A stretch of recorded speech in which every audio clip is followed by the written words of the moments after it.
books. The next book is Life and Death in Nyamata by Omar Ndizeye, and the reader is Noé Prince Shimwa. Noé Prince Shimwa, Yeah, can you come on? There we go. yeah. So tell us where you're calling in from first, and then just give us a summary of the book and tell us what you thought of the book. So my name is Prince. I'm calling from Ottawa, Ontario, Canada. And the summary of the book is basically a memoir of uh, Omar Ndizeye. In it says it is memoir of a young boy in Rwanda's darkest church in Nyamata, and just follows his life through it when he escaped death multiple times and going to the bushes and everything. And yeah, that's what happens. It's bushes. Yeah.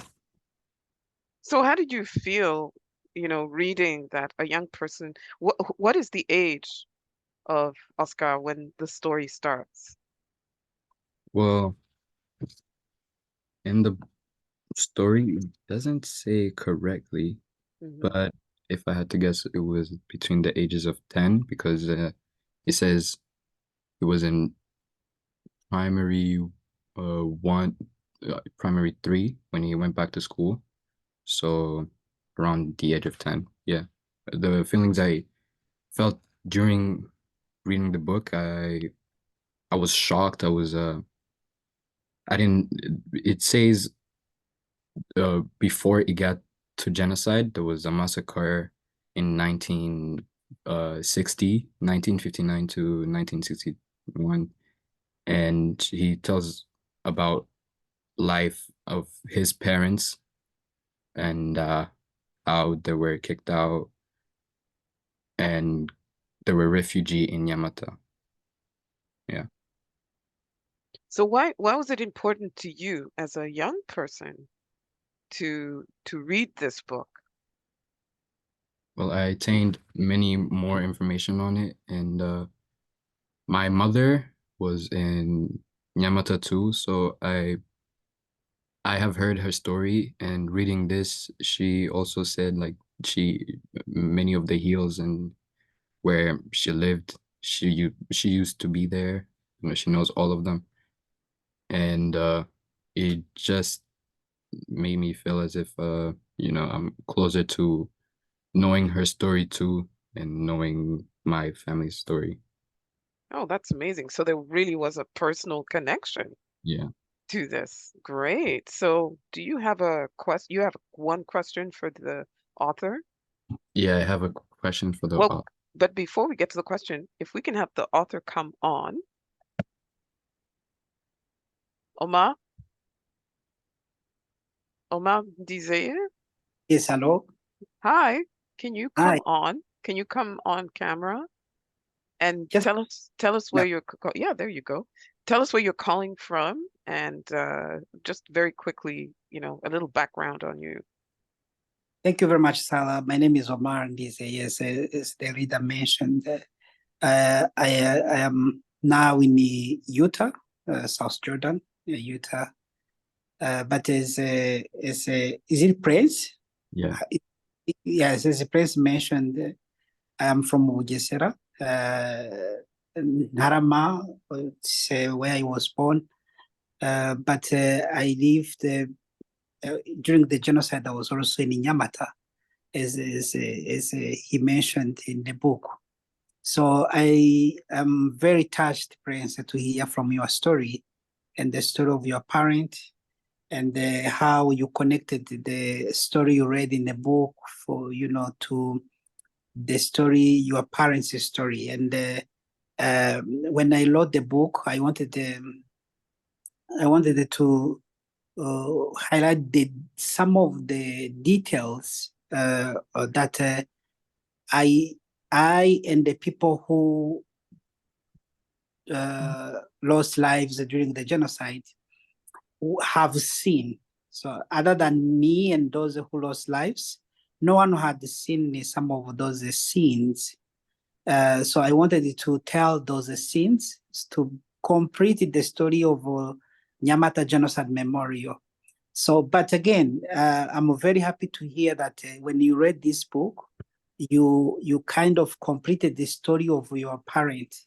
When I was your age, you guessed very well. I mean, your parents should buy something for you. I wish I was there to take you to your preferable restaurant today. But let me hope that your parents will do that for me, because you guessed very well my age, the age I had that time. So it was so amazing to me. So when I was your age, I had a lot of questions about my parents' story. I guess you saw that in the book. And I am very touched to see that you seem to have also the same questions about your parents as well. Is that the case? Yeah, same. It was answered in the book. I was reading. Oh, okay, it was like this. Yeah, I got it. So you see, me and you share the same childhood. Yeah.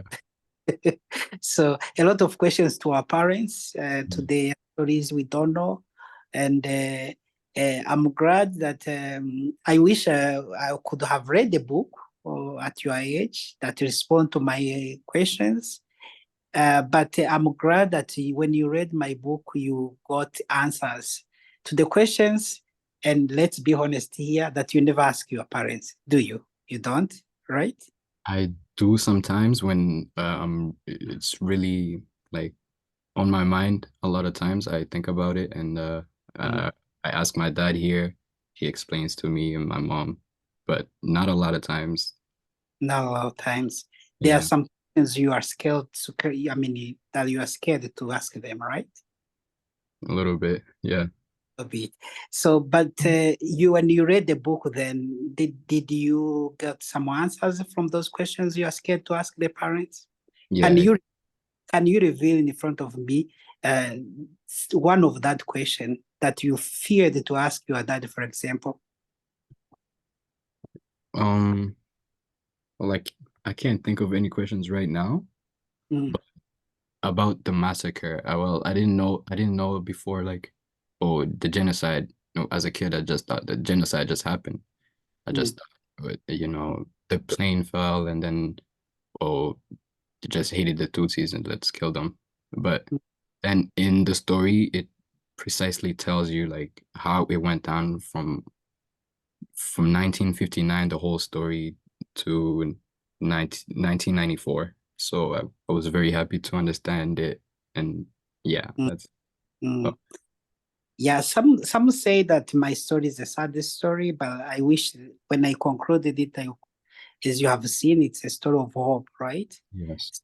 I am very happy that this story brought something positive to you, and thank you very much for sharing.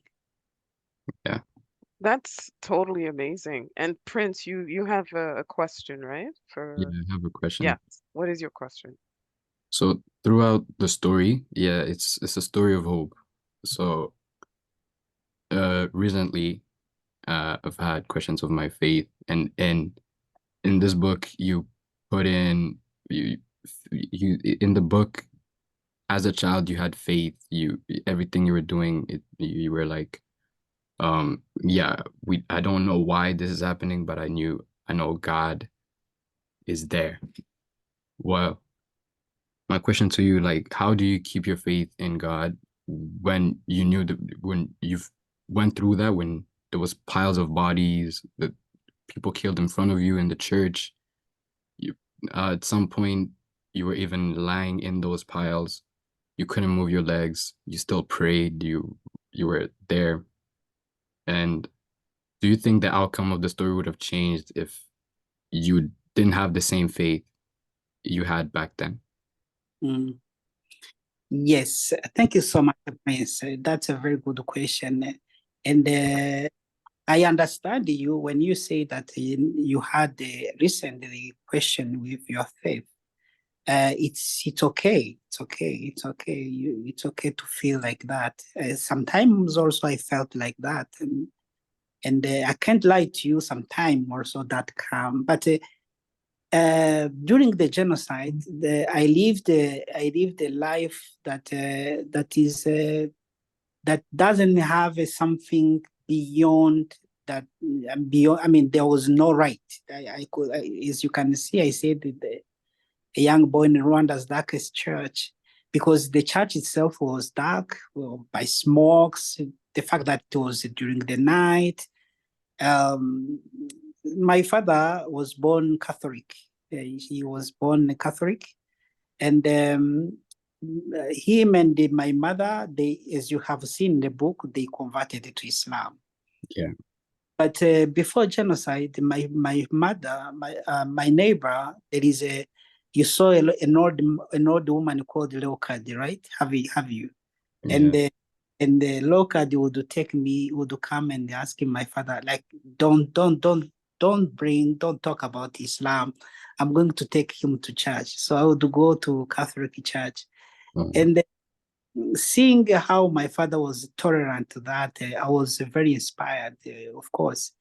But when I reached to that dark moment of life, and as you have seen, I would pray, I would recite rosary, a Catholic rosary, because that's the one I had at the time. I wanted everything that helped me to communicate to God directly, and I would feel something positive each time I would pray. The strength to endure the pain, for example, the strength to spend some time without the oxygen. You know, that was the painful inside the church. Before the killers installed in the church, I told myself, and of course I prayed, that let me die without, not crying. I don't know why that came in my mind, but I told myself that don't cry when that happen. And in that moment, I got the strength from that small prayer. That small prayer was a strength. The time I spent 3 days without eating, also I went through that moment because of prayers. So I would say that each time I would pray, I would feel strong. And of course, in each prayer, I would promise God that if God help me and I survive, I will spend my time worship Him.